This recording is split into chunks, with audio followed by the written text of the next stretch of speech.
عمر تھی جب کلمہ پڑھا تھا 9 سال کی۔ حضور نے سب گھر والوں کی دعوت پکائی اور جب سب لوگ آ گئے سارے خاندان والے تو فرمایا میں اللہ کا نبی ہوں، کون کون میری مدد کرے گا؟ آپ کو پتہ ہے نا کہ جب مشکل وقت آتا ہے نا، یہ تو تب پتہ چلتا ہے نا ساتھ کون چلتا ہے۔ امیر آدمی ہو نا جس کے پاس 10 کروڑ روپیہ ہو اور وہ اپنے مکان کا تیسرا لینٹر ڈالنے لگے نا، تیسرا، تو سارے بڑے بڑے لوگ آ کے پوچھتے ہیں چودھری صاحب کوئی ضرورت ہوئی تو بتانا، پیسے پوچھے۔ تو غریب آدمی کی چھت گر جائے تو اسے کوئی بھی نہیں پوچھتا، بلکہ جن سے تعلق ہوتا ہے وہ بھی موبائل بند کر لیتے ہیں، وہ کہتے ہیں اب اس نے واپس کیسے کر دیں۔ حضرت مولا علی اس زمانے میں جب سام سونگ گیا سب کو، حضور نے فرمایا کون کون میرے ساتھ چلے گا؟ روٹی بھی کھا لی، گھر بھی آ گئے، صادق اور امین بھی کہہ دیا، جب کہا چلے گا کون کون؟ چپ کر گئے۔ تو حضرت علی کہتے ہیں جب میں نے حضور کے چہرے پر ذرا پریشانی دیکھی نا، یہ چلتے کیوں نہیں؟ تو آپ فرماتے ہیں کہ ابھی میں کھجور کھا رہا تھا، کرتا لمبا پہنا ہوا تھا، سب سے پیچھے بیٹھا تھا اور حضرت علی کا قد بھی درمیانہ تھا۔ آپ فرماتے ہیں میں اٹھا اور کھجور ابھی میرے منہ میں تھی، جھٹپٹ میں نے اسی طرح نکال کے جیب میں ڈال اور میں پنجوں کے بل کھڑا ہو گیا، دونوں بازو کھڑے کر کے کہا حضور یہ نہیں بولتے تو نہ بولیں، انا ناصرو کا یا رسول اللہ، انا حافظو کا یا رسول اللہ۔ حضور آپ جہاں جہاں کہیں گے علی آپ کا مددگار بنے گا، دین کی مدد کرے گا، اور اگر آپ تک کوئی آئے گا تو علی آپ کی حفاظت کرے گا۔ 9 سال کی عمر میں چلے علی دین کی نوکری کے لیے، پھر بدر میں بھی پہلی صف میں، احد میں بھی پہلی صف میں، خندق میں بھی پہلی صف میں۔ ایک جنگ میں حضور نے کہا علی تو رہ جا، اس دفعہ رہ جا، تو عرض کی رو پڑے حضرت علی، دلیر آدمی تھے، رو پڑے، کہنے لگی حضور آپ مجھے بچوں اور عورتوں کے پاس چھوڑ کے جا رہے ہیں؟ حضور مجھے لے چلے، میں میدان کا زندگی ساری گزار دی، ساری زندگی گزار دی، اپنے زمانے میں آپس کا اختلاف بھی دیکھا، ساری زندگی شیر خدا نے دین کو دے دی۔ کوفے کی جامع مسجد میں 21 رمضان کو جب حضرت علی کو خنجر لگا نا، تو تاریخ میں جملہ محفوظ ہے، خنجر لگا نا جب وہ 9 سال کی عمر میں یاری لگائی، 63 سال عمر ہو گئی، جب خنجر لگا تو کہنے لگا فزت برب الکعبہ، مجھے رب کعبہ کی قسم آج کامیاب ہو گیا ہوں، پانی پرن سہیلیاں تے رنگا رنگ کڑے، اسی پریا اس دا جانیے جس دا توڑ چڑھے۔ کہا دیکھو بھائی میں آج کامیاب ہو گیا، میں کامیاب ہو گیا، وہ جو میں نے کہا تھا حضور میں ساتھ رہوں گا، تے لے سجنا سا توڑ نبھائی، جان دیتی راہ تیرے، دے دیا ہر چیز دین کو دے دی۔ کون سی پراپرٹی چھوڑ کے گئے پیچھے؟ کون سا نظام بنا کے گئے؟ امام حسن بھی شہید ہوئے، پتہ ہے آپ کو؟ امام حسن کا بھی دن منانا چاہیے کہ نہیں؟ ان کے یوم وصال پہ بھی کچھ جلسہ کر لیا کرو، بڑے ہیں امام حسین سے، جدھر سارا زمانہ چلتا ہے ادھر چل پڑتے ہو۔ حدیث میں جہاں جہاں نام آیا نا، پہلا امام حسن کا ہے، دوسرا امام حسین کا ہے، اور امام حسین کے اپنے جملے ہیں، فرماتے ہیں میرا بھائی نہیں، میرا امام بھی ہے، میرا امام بھی ہے۔ اور آپ فرمایا کرتے تھے میں نے بڑی چیزیں اس حسن سے سیکھی ہیں، جو انہوں نے سیکھا ایک بتاؤں اس میں سے؟ کچھ لوگ تھکے ہیں آپ میں سے، حالانکہ میں تو زیادہ سفر کر کے آیا ہوں، عرض کروں جو انہوں نے سیکھا ہے؟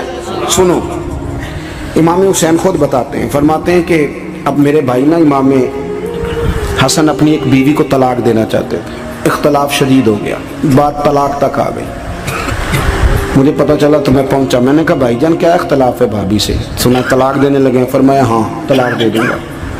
چلی گئی ہے میکے، فرمایا بتائیں غلطی کیا، کیوں دے رہے ہیں؟ تو امام حسن فرمانے لگے حسین آپ نے قرآن نہیں پڑھا؟ میں نے کہا جی پڑھا ہے، بتائیں۔ کہنے لگے اللہ فرماتا ہے ہن لباس لکم وانتم لباس لہن، مرد عورتوں کا لباس ہے، عورتیں مردوں کا لباس ہیں۔ فرمایا میری بیوی میں کوئی کمزوری ہوگی تو میں پردہ ڈالوں گا کہ دنیا کو بتاؤں گا؟ امام حسین کہتے ہیں میں نے اٹھ کے بھائی کا ہاتھ چوما، میں نے کہا آیت میں نے پہلے بھی پڑھی تھی، تفسیر آج سمجھ میں آئی ہے، تفسیر آج سمجھ میں آئی ہے، میرے بڑے بھائی نے سمجھائی ہے، سمجھ میں آئی۔ کہتے ہیں کچھ دنوں کے بعد امام حسن نے بیوی کو طلاق دے دی، میں پھر آیا اور میں نے کہا میرے شانوں والے بھائی آپ بھی بتا دیں کیا مسئلہ تھا؟ تو کہتے ہیں میرا ماتھا چوما میرے بڑے بھائی نے اور کہنے لگے حسین چھوڑ، وہ غیر محرم بیوی ہے، میں کسی غیر کی باتیں تیرے ساتھ کیا کروں؟ طلاق دے دی، غیر محرم ہو گئی، اب اس کا ذکر کیا چھیڑنا؟ کہتے ہیں میں سمجھ گیا کہ میرا بھائی قرآن کی اس روح کو جانتا ہے جو حسین تک بھی پہنچ رہی ہے۔ بھائیو، امام حسن رضی اللہ تعالیٰ عنہ، آپ کو پتہ ہے یہ کائنات کا وہ عظیم شخص ہے حسن ابن علی، وہ عظیم ہستی ہے جس نے تاج چھوڑ دیا، تخت چھوڑ دیا، پر نبی پاک کی امت کو جوڑ دیا۔ نبی کریم نے ان کو اپنے ساتھ بٹھا کے کہا تھا، صحیح بخاری میں موجود ہے، کہا یہ میرا بیٹا حسن سید ہے، یا مسلمانوں کی دو جماعتیں لڑیں گی تو یہ صلح کرائے گا۔ حضرت امام حسن نے تخت چھوڑا، تاج چھوڑا، لیکن مسلمانوں کو آپس میں اتنی بڑی قربانی، اتنی بڑی قربانی۔ یہاں تو بھائی چھوٹا سا مسئلہ ہوتا ہے، مسجد میں اچھے بھلے امام صاحب نماز پڑھا رہے ہوتے ہیں، بچے پڑھ رہے ہوتے ہیں، اور مسجد میں تو تقریباً 15-20 چودھری اتوار مسجد میں ہوتے ہیں۔ تھوڑے پنڈ تے نہیں ہیں جی؟ چلو اللہ کا شکر ہے جی، اتنے نہیں تھوڑے نے، چلو اللہ کرے وہ بھی نال ہی رل جان، درویش ہی چنگی چدرا دا کی کرنا ہے۔ تو ویسے میں نے دیکھا ہے تھوڑی سی جو کسی شہر کی بڑی مسجد ہوتی ہے اس میں 15-20 چودھری ہوتے ہیں، اور مولوی صاحب کی مجبوری ہے سب کی مان کے چلنا، دو کی نہ مانے قاری صاحب، دو کی۔ اب وہ یہ نہیں دیکھیں گے کہ دین کا نقصان ہو رہا ہے، مسجد کا مسئلہ ہے، بچوں کا مسئلہ ہے، ان کو تو ذات کا مسئلہ ہے، میری نہیں مانی لیا تھا چھٹی۔ وہ خدا کے بندو، ہم 2 منٹ کے لیے چدراہٹ نہیں چھوڑتے، دین کا نقصان کر دیتے ہیں۔ امام حسن نے پوری حکومت چھوڑ دی، پوری حکومت۔ اتنا بڑا سخی کم آپ کو ملے گا جو سخاوت کرے اور نبی کی امت کو بچائے صلی اللہ ہو۔ یہ بات بیان نہیں ہوتی، اکثر نہیں ہوتی، شاید پورے کربلا میں آپ نے نہ سنی ہو، اللہ ماشاءاللہ۔ اس کو سمجھے امام حسن، اور پھر مزے کی بات، امام حسن بھی شہید ہوئے، زہر دیا گیا، اور جب وہ شدید بیمار ہو گئے نا، زہر اثر کر گیا، تو امام حسین آئے، بڑے پریشان ہوئے، رو پڑے، کہنے لگے بھائی مجھے بتاؤ کس نے زہر دیا؟ تو امام حسن کہنے لگے حسین مجھے شک ہے ایک شخص پر، لیکن شک ہے بھائی، اگر صرف شک ہے تو میں کسی بے گناہ کو بدنام کیسے کر دوں، تمہیں کیسے نام بتا دوں؟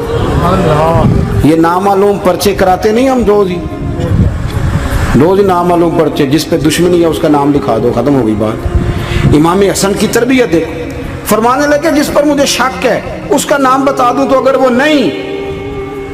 نہیں تو بے گناہ کا ذکر کیسے کر دوں؟ تو امام حسین فرمانے لگے بھائی جان اگر وہی ہوا تو آپ فرمانے لگے اگر وہی ہوا نا تو حسین پھر بھی تو چھوڑ دے، میں نے رب کے سپرد کر دیا، اللہ بہترین انتقام لینے والا ہے۔ اللہ اتنا بڑا حوصلہ سیدہ کے بیٹے کا، شیر کے بیٹے کا، شیروں جیسا کلیجہ، اتنا دل دریا سمندروں ڈونگے، کون دلاں دیاں جانے۔ او بھائی تھوڑا حوصلہ کر، جتن تے ہر کوئی کھیڈے، تو ہارن کھیڈ فقیرہ، اور جتن دا مل کوڈی پیندی ہارن دا مل ہیرا۔ او کہیں بیک بھی تو ہو نا، کہیں تو درگزر بھی تو کرنا، کہ ہر جگہ چھا کے رہنا ہے، ہر جگہ چھا کے رہنا ہے۔ میرے ایک سنگی ہیں، آپ کو پتہ یہ جو سٹیج پہ بیٹھنے والے لوگ ہوتے ہیں نا، یہاں تو اچھے لوگ بیٹھے ہیں، میری طرح کے جو لوگ، جو سٹیج پہ بیٹھنے کا عادی ہو جاتا ہے وہ نیچے بیچارہ بیٹھ بھی نہیں سکتا، یہ مسئلہ ہو جاتا ہے۔ میں اکثر کہتا ہوں کہ کبھی نیچے بیٹھ کے تو دیکھو کیا فرج ہوتا ہے۔ اگر کسی بندے کی کوئی شان ہے تو وہ جو سب سے پیچھے بیٹھا ہے اس کی شان ویسی کی ویسی ہے، کوئی کمی آ جائے گی؟ کچھ بھی نہیں۔ مجھے ذاتی طور پر دیانتداری سے کہتا ہوں، مسجد میں بیٹھا ہوں، جب میرے آنے پہ لوگ نعرے لگاتے ہیں مجھے تکلیف ہوتی ہے، میں کہتا ہوں یار نبی پاک کی نعت چل رہی تھی، اس کا ادب زیادہ ہے یا اجمل قادری کا ادب زیادہ ہے؟ چھوڑیں آپ، جو آیا ہے وہ بیٹھ جائے گا، ختم ہو گئی بات۔ اور ویسے بھی جو لوگ جلسوں کے لیے محنت کرتے ہیں نا، بیچارے اشتہار لگاتے ہیں، مسجد کی صفائی کرتے ہیں، جو لنگر پکاتے ہیں، وہ تو اسٹیج پہ آتے ہی نہیں، حالانکہ زیادہ ثواب تو ان کو ملتا ہے، وہ تو پیچھے چھپے ہوتے ہیں۔ میں کئی دفعہ مجھے پتہ چل جائے نا اس کارکن نے زیادہ کام کیا اس جلسے کے لیے، تو میں اس کے کان میں کہتا ہوں میرے لیے بھی دعا کری، اس لیے کہ تو نے محنت کی ہے، تیرا اجر اور ہے۔ ہم تو شان سے آئے بیٹھے اور چھٹی کر گئے۔ بھائی تھوڑا پیچھے بھی دیکھے، نبی کریم کے پورے خاندان کی قربانیاں، پورے خاندان۔ دوپہر کو کھانا نہ پکاؤ تو ہمارے بچے موبائل توڑ دیتے ہیں، اور شام کو مرضی کا نہ پکاؤ تو واک آؤٹ کر جاتے ہیں، کہتے ہیں لے آؤ پیسے پھر برگر لے آئیے، میری مرضی کا نہیں پکا۔ سیدہ فرماتی ہیں میرے گھر میں مہینہ چولہا نہیں جلا، مہینہ چولہا۔ 3 روزے رکھے سیدہ فاطمہ نے، مولا علی نے، امام حسن نے، امام حسین نے، اور تینوں دن افطار کے وقت فقیر مانگنے آ گیا تو کھانا وہاں دے دیا۔ آپ کا کیا خیال ہے جو بے صبر آدمی ہو وہ کربلا میں جا کے لڑے گا؟ جس کو عادت ہی نہ ہو بچپن سے ٹھہرنے کی وہ لڑے گا؟ جو ذرا سی بات پہ ڈگمگا جاتا وہ لڑے گا؟ اسٹیج پہ نہیں بٹھایا تو لڑ پڑے وہ لڑے گا؟ او خدا کے بندو بڑا حوصلہ چاہیے, بڑا ظرف چاہیے. امام علی مقام کا ایک قد ہے, ان کا ایک وقار ہے, ان کا ایک حسن ہے. امام حسین رضی اللہ تعالیٰ انہوں نے 25 حج کیے ہیں مدینے سے مکے پیدل جا کے.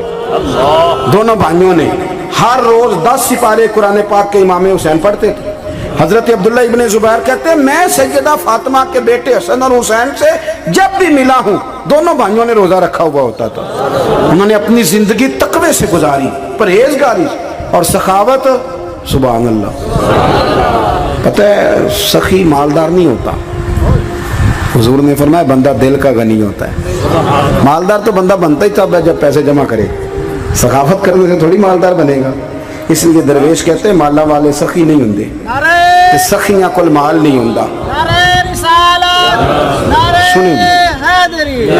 سنیں بہت بڑی سخاوت کی اپنی زندگی میں, ساری زندگی سخاوت میں گزار دی, ساری زندگی. امام حسن نے بھی امام حسین نے جو آیا دے دیا, جو آیا دے دیا. ہزاروں دینار آتے.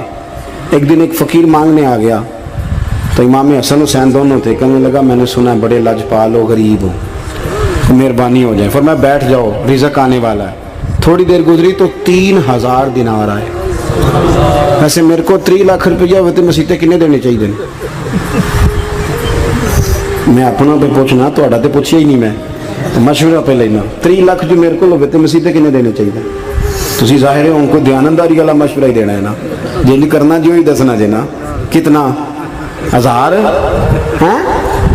میں کبھی کبھی پیار سے بات سناتا ہوں. ایک سنگی میرے پاس آیا کہنے لگا سب دعا کرو اللہ میں پیسے دے میں وہ راج دے آؤں گا. میں کہ یا اللہ 10 کروڑ دے 9.5 کروڑ تیرے راج دے چھڑے گا. وہ بھی ہسی آئی ہے جی تسی ہسے ہو نا. آمین نہیں زوا کی یا چپ کر گیا یا کورن لگ گیا. اور میں کہ کرما لیا آمین تے آگ تینوں تے 50 لاکھ پھر بھی پیا بچدا سی. لیکن اسی دعاواں وچ بھی 9.5 کروڑ دین لی تیار, ناراض نہ ہونا, دعاواں وچ بھی تیار نہیں, مزاج ہی نہیں, طبیعت ہی نہیں. سیدہ فاطمہ الزہرا کے پاس 40 اونٹ کھڑے تھے. ایک بی بی آئی, وہ کہنے لگی اماں جی یہ جو اونٹ کھڑے ہیں یہ میرے ہیں, اب بتائیں میں اللہ کے رستے میں دوں تو کتنے دوں. سیدہ فاطمہ کہنے لگی 1 بکری دے دے. وہ کہنے لگی حضور اگر آپ کے پاس 40 ہوتے تو آپ کتنے دیتی. سیدہ فرمانے لگی میں سارے کے سارے دے دیتی. تیرے لیے مسئلہ اور ہے, میرے لیے فتویٰ اور ہے, سارے دے دے.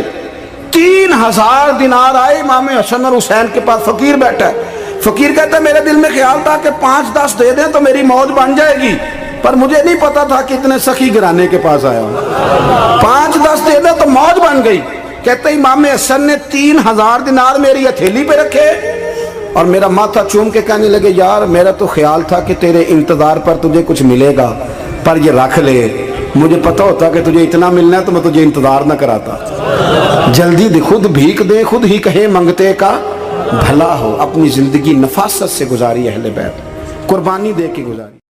حضرت امام حسین رضی اللہ تعالیٰ یہ حضور کی اولاد پاک ہیں. پیروں کو نہ تھوڑی مٹی لگ گئی, عمر جوانی کی تھی, داڑھی مبارک ساری سیاہ تھی, کالی تھی. حضرت ابو ہریرہ ان سے سالوں بڑے تھے, امیر المومنین فی الحدیث. حضرت ابو ہریرہ نے دیکھا کہ امام حسین کے مقدس قدموں کو مٹی لگ گئی. کسی سے بھی کہا جا سکتا تھا ذرا امام صاحب کی توجہ کرانا, یہ ذرا مٹی اتار دینا, لیکن حضرت ابو ہریرہ جھٹ سے اٹھے, اپنی پگڑی کھولی, اس کا پلو لیا اور حضرت امام حسین کے پیروں سے مٹی صاف کرنی شروع کر دی. کیوں کہ اہل فضل ہی کسی کی فضیلت کو جان سکتا, عزت والا ہی کسی کو عزت دیتا ہے. جس کے پاس وقار ہو. او میرے سنگیوں, لوگوں کی باتوں میں نہ آنا, یہ تمہیں الجھا دیں گے, یہ تمہیں تفریق میں ڈال دیں گے, یہ انتشار برپا کریں گے. یہ وہ حسین جماعت ہے جو حضور کے سامنے بیٹھا کرتی تھی. ان سے پیار کرنا, ان سے محبت کرنا. آپ کبھی ترمذی کی ایک حدیث پڑھیں تو مر جانے کو جی کرتا ہے. حضور نے فرمایا تھا میرے صحابہ کے بارے میں اللہ سے ڈرنا, میرے بعد انہیں اپنی زبانوں کا نشانہ نہ بنانا. کاش کوئی ان جملوں کا درد سمجھ سکے. فرمایا رب سے ڈرنا, اور کریم فرمانے لگے جس نے ان سے محبت کی میری محبت کی وجہ سے محبت کی, اور جس نے ان سے عداوت رکھی میری وجہ سے رکھی. کبھی بھی کسی میں, اور جو حضور کی اولاد ہے, صحابہ کرام نے ایک جگہ کچھ نذرانہ جمع کیا اور جمع کر کے کہا کہ حضور کی بارگاہ میں پیش کرنا ہے. اخراجات بہت زیادہ ہیں اور ظاہری وسائل اس ترتیب سے نہیں ہیں. یہ نذرانہ ہر مہینے پیش کرنا ہے. جب وہ لے کے حضور کی بارگاہ میں گئے نا تو اللہ نے قرآن نازل کر دیا. فرمایا محبوب ان سے کہہ دو لا اسألکم علیہ اجرا، میں تبلیغ دین پر تم سے کوئی اجر نہیں مانگتا. الا المودۃ فی القربى، بس میرے قریبیوں سے پیار کرتے رہنا، میرے قریبیوں سے محبت کرنا، پیار کرنا قریبیوں سے. یہ علی المرتضیٰ ہیں، یہ فاطمہ ہیں، یہ ان کا خاندان ہے، یہ ختیجہ ہیں، یہ عائشہ ہیں، یہ میمونہ ہیں، یہ حفصہ ہیں، ان سے پیار کرنا، میرے قریبیوں سے محبت کرنا. ہمارے دلوں میں حضور کی اولاد کا پیار ہونا چاہیے، طبیعتوں میں احترام ہونا چاہیے، ہمارا مزاج، ہمارا دل ان کے لیے دھڑکنا چاہیے، ہمارے لہجے، ہمارے انداز ہمیشہ ان کے حق میں نرم ہونے چاہیے. میں کہہ چکا ہوں سید کا صرف عقیدہ ٹھیک ہونا شرط ہے، باقی آپ تحقیق اور تفتیش میں نہ پڑیں، وہ جانے رب جانے. آپ کوشش فرمائیں ہماری اولادیں، ہم خود اور اہل فضل کا ادب کبھی نہ چھوڑیں. دوسری بات آپ سے یہ عرض کرنی ہے، اس کو اچھی طرح سمجھ لیں کہ قومیں اپنے اسلاف سے بڑی ہوتی ہیں ہمیشہ. بڑا ہم ہوتا ہی وہ ہے جس کا کوئی بڑا ہوتا ہے، جس کا کوئی بڑا نہیں ہوتا وہ کبھی بھی بڑا. یہ کچھ عرصے سے ٹرینڈ چلا ہے، اگرچہ یہ درست نہیں ہے. آپ کسی سنار کی دکان پہ جائیں تو اس نے اپنے پیچھے نا اپنے والد صاحب کی اور دادا کی فوٹو لگائی ہوتی ہے. حکیم کی دکان پہ چلے جائیں، کپڑے والی دکان پہ چلے جائیں تو اس نے پیچھے اپنے دادا کی، والد کی فوٹو لگائی ہوتی ہے. اگرچہ یہ درست نہیں، تصویریں نہیں لگانی چاہیے. تصویریں ان کے کیا، پیروں کی بھی نہیں لگانی چاہیے. جہاں تصویر ہوتی ہے وہاں نماز کیسے پڑھی جائے گی؟ فرشتہ رحمت کا نہیں آئے گا. یہ تو اب ایک ضرورت بن گئی. تو اب ضرورت کیا، اب تو خیر نفسیاتی مسئلہ بن گیا ہمارا. یہ نفسیاتی مسئلہ ہے. یعنی سلام بعد میں فوٹو پہلے، یعنی سیانے سیانے لوگ. اور یہ ہمیں ایسے کھیل تماشے میں لگایا گیا ہے کہ میں ڈھیر سارے لوگوں پر غور کرتا ہوں، پھر ان کے لیے دعا کرتا ہوں کہ یا اللہ ان کی مدد فرما. یعنی اس طرح کی حالت ہے کہ وہ زندہ ہی موبائل کے اندر ہیں، ہر چیز ہی. مجھ سے ایک دفعہ ایک صاحب نے پوچھا مولوی آج کل بڑے لڑ رہے ہیں. میں نے کہا وہ 4-5 ہے جن کو آپ ٹی وی موبائل پہ دیکھتے ہیں. آپ میرے ساتھ آئیں، میں آپ کو 20 اور سینکڑوں شیخ الحدیث بتاتا ہوں جو سکون سے بیٹھ کر رسول اللہ کا دین پڑھا رہے ہیں.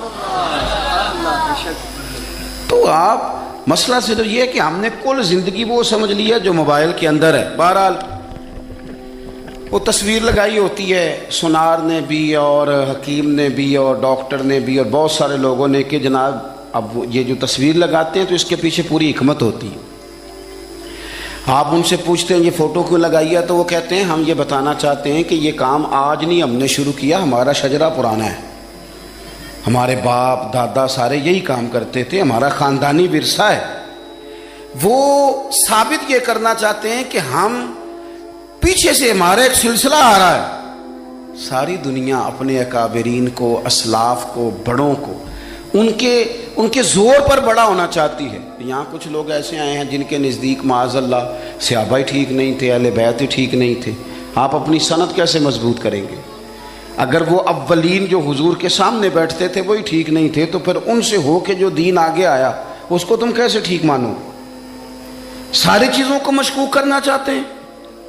ہمارے بزرگوں نے، امام بخاری نے، امام مسلم نے محنت کر کے حدیثیں تلاش کی، اصول بیان کیے کہ یہ حدیث صحیح ہے، متواتر ہے، حسن ہے، ضعیف ہے، کیا ہے، اس کے اصول اور قاعدے بیان کیے. اور جب انہوں نے خود پوری تحقیق کی، آپ تھوڑی سی، آپ مشکل بات نہیں کر رہا، تھوڑی سی آپ غور کریں گے، انہوں نے سینکڑوں میل کا سفر کیا، گھوڑوں پہ، پیدل، اونٹوں پہ، ریسرچ کر کے بتایا کہ یہ حدیث بالکل درست ہے، اپنی سند کے اعتبار سے، متن کے اعتبار سے یہ متواتر درجے کی ہے. انہوں نے پوری ریسرچ کی. پھر غور کریں کیا کہہ رہا ہوں، جب پوری تحقیق کر لی تھی تو پھر انہیں کہنا چاہیے تھا نا یہ نبی پاک نے فرمایا ہے، کہنا چاہیے تھا نا کہ یہ حضور نے فرمایا، ہماری تحقیق ہے، حدیث درست ہے. لیکن کسی نے بھی ڈائریکٹ نہیں کہا. انہوں نے جب بھی کہا کہنے لگے حضرت عبداللہ ابن عمر فرماتے ہیں کہ حضور نے یوں فرمایا، حضرت انس بن مالک فرماتے ہیں کہ حضور نے یوں فرمایا، حضرت جناب سیدنا سیدہ عائشہ صدیقہ فرماتی ہیں یوں حضور نے فرمایا، حضرت ابو ہریرہ فرماتے ہیں یوں حضور نے فرمایا. انہوں نے نا پہلے اس صحابی کا نام لیا جنہوں نے وہ بات اپنے سینے میں محفوظ کی. کیا بتایا انہوں نے ہمیں کہ ہم دنیا گھوم آئے ہیں, ریسرچ کر آئے ہیں, تلاش و بسیار کے بعد اس نتیجے پہ پہنچے ہیں کہ دین کا اصل فیض وہی ہے جو صحابہ اور اہل بیت کے سینوں سے ہو کے امت کو نصیب ہوا ہے. اصل فیضان وہ ہے جو وہاں سے ہو کے آیا. تو ایک بات تو یہ کہ اہل فضل کی عظمت, اور دوسری بات کہ اپنے اکابرین کے ساتھ جوڑ کے رہنا, اور تیسری بات حضرت سیدنا امام حسین, حضرت امام حسن رضی اللہ تعالی عنہما, ان دو شہزادوں سے نا نبی پاک صلی اللہ علیہ وسلم نے جو محبت فرمائی ہے نا وہ بھی بڑی قابل دید ہے. حضور نے جو ان سے پیار کیا ہے. کچھ لوگ ایسے ہوتے ہیں کہ جن سے انسان جب پیار کرتا ہے, محبت کرتا ہے, تو وہ بات نا دور دور نکل جاتی ہے, بات پھیل جاتی ہے. ان کے ساتھ نا میرے نبی پاک کا خصوصی لگاؤ ہے.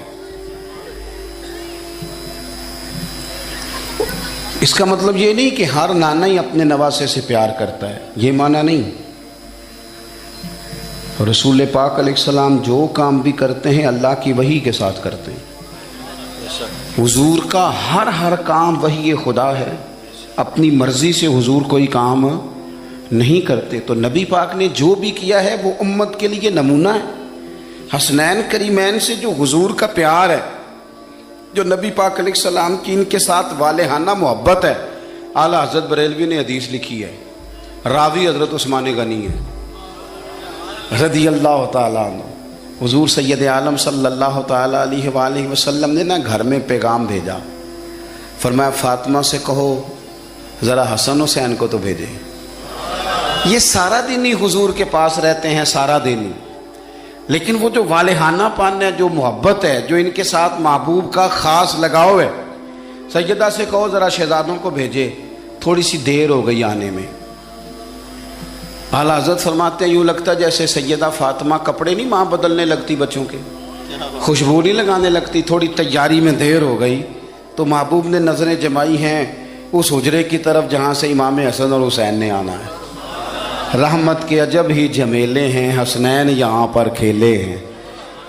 تو دونوں شہزادوں جب دروازہ کھلا تو حضرت عثمان غنی کہتے ہیں بچے جب نکلے نا دونوں, تو یہ کوئی 10 15 50 100 میل دور سے تھوڑی آ رہے ہیں, تو یہیں رہتے ہیں. محبوب کے قرب خاص میں انہیں سایہ کرم ہر وقت نصیب ہے. لیکن نبی کریم علیہ السلام کا جو والہانہ پن ہے, جو ان کے ساتھ حضور کا رشتہ محبت ہے, جیسے ہی دونوں شہزادے آئے حضرت عثمان غنی فرماتے ہیں محبوب نے مقدس گھٹنے زمین پہ رکھ دیے اور دونوں بازو کھول دیے. ایک شہزادہ اس سینے سے لگ گیا اس کندھے سے, ایک اس کندھے سے لگ گیا. اور پہلے بھی حضور پیار کرتے تھے پر آج تو رخ ہی بدل گیا بات کا.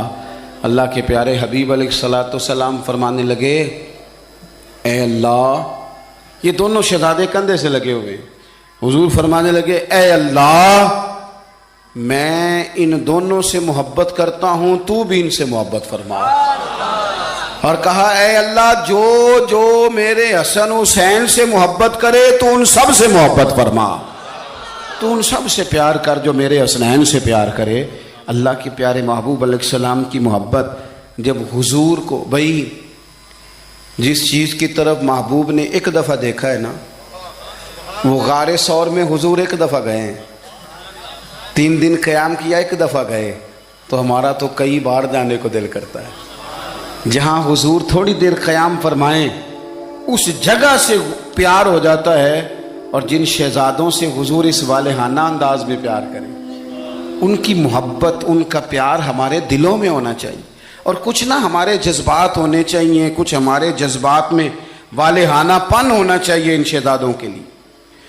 آج کل نا ہمارے ہاں دور ہے تقریروں کا, پوسٹیں لگانے کا, اپنی اپنی رائے. اور ویسے بھی جو جو ہم لکھ رہے ہوتے ہیں, جو بول رہے ہوتے ہیں, وہ اپنے لیے نہیں ہوتا الا ماشاءاللہ, وہ تو سامنے والے کے لیے ہوتا ہے.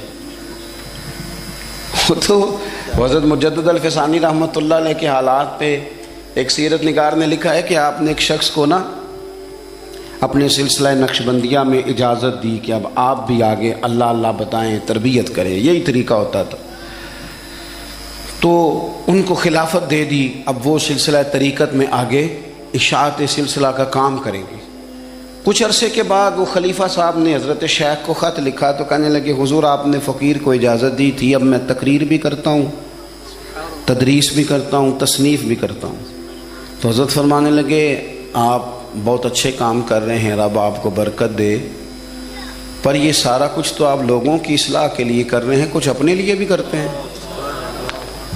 رات کو تہجد میں اٹھ جاتے ہیں، کچھ اللہ کے حضور رونا نصیب ہو جاتا ہے، کچھ آپ کو درود و سلام کی کیفیات نصیب ہوتی ہیں. یہ تو جو کچھ ہے الحمدللہ بہت اچھا ہے، قابل تعریف ہے، پر یہ تو آپ خدمت دین کا کام کر رہے ہیں نا لوگوں کی. آپ اپنے لیے کیا کر رہے ہیں؟ یہ بھی تو مقام غور ہے. بہت ساری چیزیں آج ایسی ہیں جو تقریروں میں تحریروں میں، لیکن ہمارے پرانے بزرگ جو تھے ان کا حسین کی وہ شخصیت تھی کہ مشکات میں حدیث ہے، نبی پاک صلی اللہ تعالی علیہ وسلم کی چچی جناب ام فضل صبح صبح گھبرائی حضور کی بارگاہ میں آئیں، عرض کی یا رسول اللہ صلی اللہ علیہ وسلم آج میں نے عجیب خواب دیکھا ہے، میں ڈر گئی ہوں. حضور نے فرمایا چچی کیا دیکھا؟ عرض کی حضور میں نے دیکھا ہے کہ آپ کے وجود کا گوشت کا ایک ٹکڑا کٹ کے میری جھولی میں آ گیا ہے. حضور یہ کیا ہے؟ تو محبوب خواب سن کے مسکرائے، فرمایا چچی یہ پریشانی والا خواب نہیں، یہ تو خوشی والا خواب ہے. اللہ فاطمہ کو بیٹا عطا کرے گا اور وہ تیری گود میں کھیلا کرے گا. چونکہ وہ میرے وجود کا ٹکڑا ہوگا لہذا خواب تجھے یہ آئی ہے. تو امام حسین پیدا ہوئے، امام حسن کی عمر ابھی 11 مہینے تھی. تو نبی پاک نے امام حسین کو جناب ام فضل اپنی چچی کی گود میں دے دیا کہ فاطمہ کے لیے دونوں بچے سنبھالنا مشکل ہوگا. وہ خواب اس طرح پوری ہوئی. امام حسین سے حضور نے بڑا پیار کیا، بڑی محبت فرمائی نبی پاک سے. کچھ حدیثیں میں نے جمعے میں عرض کی تھیں. حضرت ابو ہریرہ رضی اللہ تعالیٰ عنہ کہتے ہیں یہ واحد بچہ تھا حضور کے گھرانے کا کہ میں نے دیکھا کہ نبی پاک صلی اللہ علیہ وسلم بیٹھے تھے تو یہ حضور سے کہہ رہے ہیں، نبی پاک سے کہ نانا جی اٹھ کے کھڑے ہو. کہتے ہیں حضور کھڑے ہو گئے تو کہنے لگے میں نے آپ کے برابر جانا ہے. بچے جو مرضی ضد کر لیتے ہیں نا. قد چھوٹا تھا، عمر 7.5 سال تھی. کہنے لگے نانا میں نے برابر جانا ہے. تو نبی پاک صلی اللہ علیہ وسلم نے ہاتھ پکڑ لیے، فرمایا چل پھر ہو جا برابر.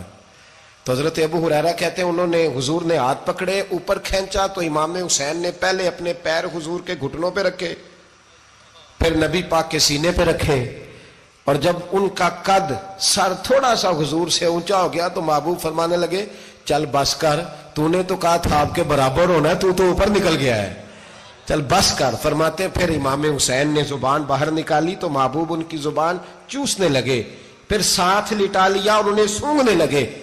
تو میں نے عرض کی حضور آپ حسین کو سونگتے کیوں ہیں؟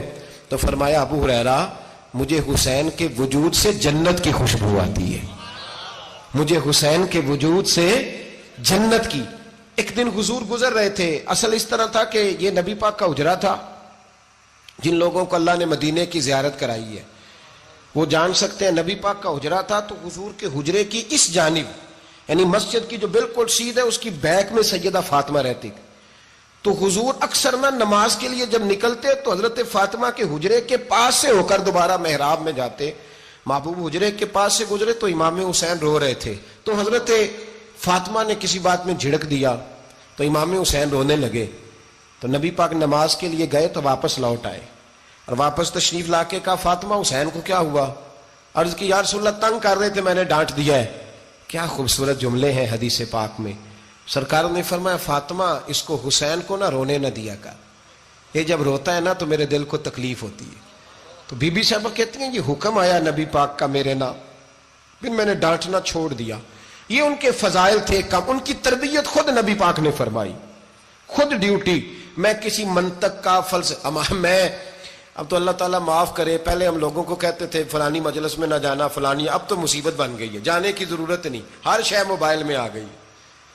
مجھے بھیجتے ہیں کہتے ہیں حضرت صاحب یہ ذرا سننا، یہ ذرا سننا.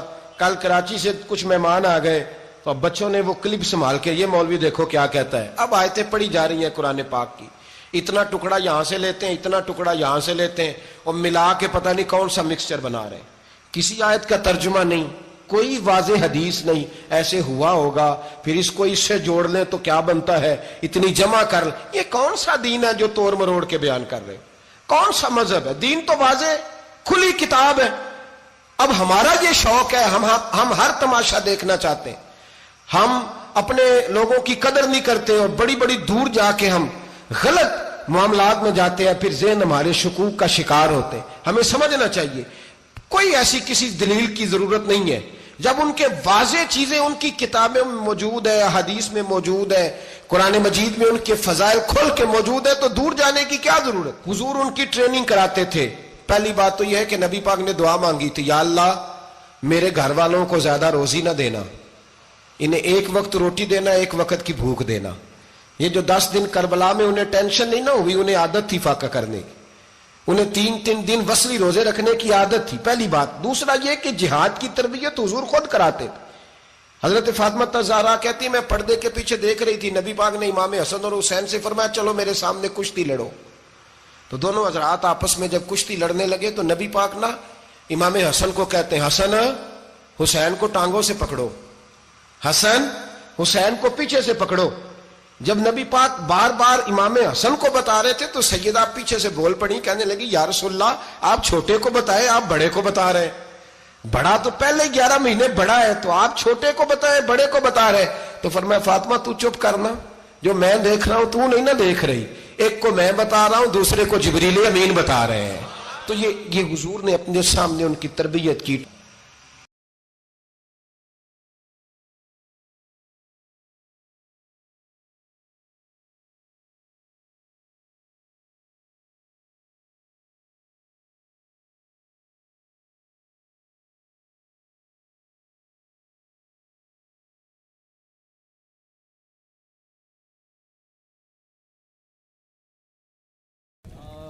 اللهم صل على سيدنا ومولانا محمد، اللهم صل على سيدنا ومولانا محمد۔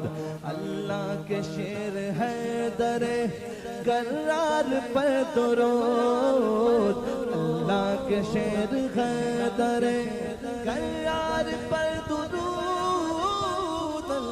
کے شیر حیدر کرار پر درود، حضرت حسن حسین کے کردار پر درود۔ اللہم صل علی سیدنا و مولانا محمد وعلی سیدنا علی و سیدتنا فاطمہ و سیدتنا زینب و سیدنا حسن و سیدنا حسین وعلی آلہ و صحبہ و بارک وسلم۔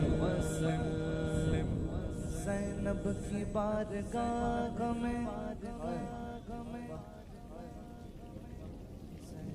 کی بارگاہ میں، زینب کی بارگاہ میں، زینب کی بارگاہ میں سلام نیاز ہے، زینب کی بارگاہ میں سلام نیاز ہے، جو مرتضیٰ کی لاڈلی زہرا کا ناز ہے۔ اللہم صل علی سیدنا و مولانا محمد وعلی سیدنا